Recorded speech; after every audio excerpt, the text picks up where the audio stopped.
You set the goal. You actually meant it this time. You wrote it down, told a friend, maybe even bought the course, and then somewhere between week 1 and week 3, you just stopped. Not because life got in the way, not because the goal was wrong, because some part of you quietly made sure it didn't happen. That's not laziness, that's self-sabotage. And the reason it's so hard to catch is because it doesn't look like failure. It looks like being realistic. It looks like being tired. It looks like waiting for the right moment. There are 5 patterns that kill more potential than any external obstacle ever could. And I'm going to be honest with you, you're probably doing at least 2 of them right now. Pattern 1, the comfort binge before you start. You know that thing where you decide to start something and then immediately spend 3 hours researching how to start it? You watch 6 videos about morning routines before you've woken up early once. You buy the notebook before you've written a word. This feels like preparation. It is not preparation. It's your brain getting the dopamine hit of progress without doing anything that could actually fail. I did this with working out for almost a year. I had a note on my phone with the perfect training split. I'd watched probably 40 videos. I owned pre-workout I'd never opened. The gym was 10 minutes from my apartment. I went twice. The research phase is where ambition goes to die quietly.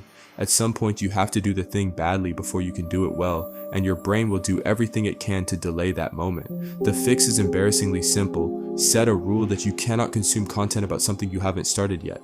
No more researching meal prep until you've actually cooked one meal. No more productivity videos until you've worked a single focus hour. The discomfort you feel doing that is exactly the discomfort you've been avoiding. The research phase is where ambition goes to die quietly.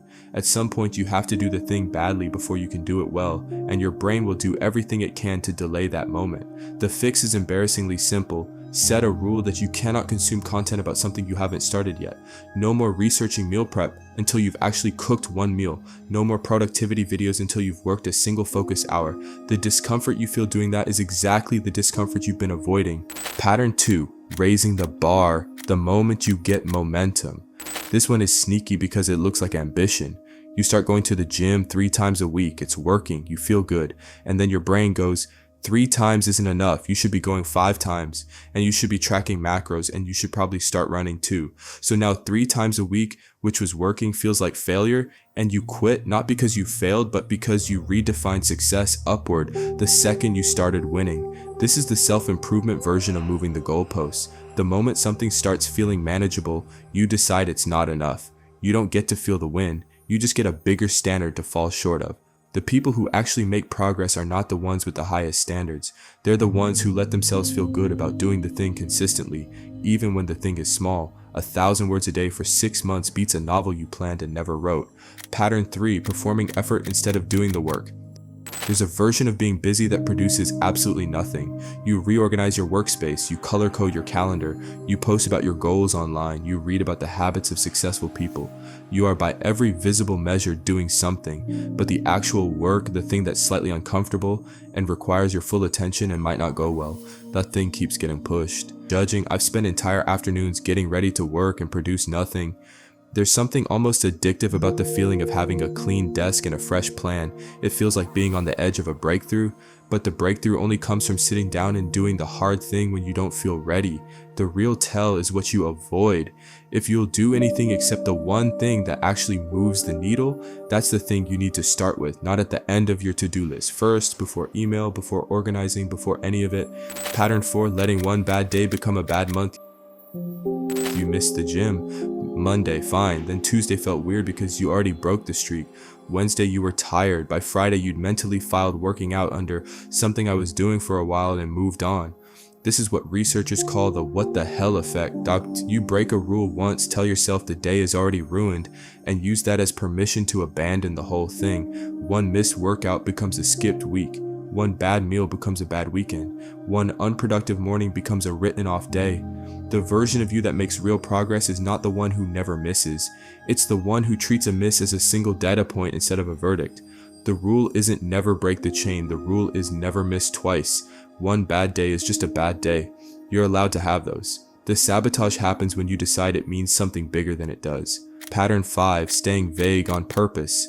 I want to get in shape, but I want to make more money. I want to be more disciplined.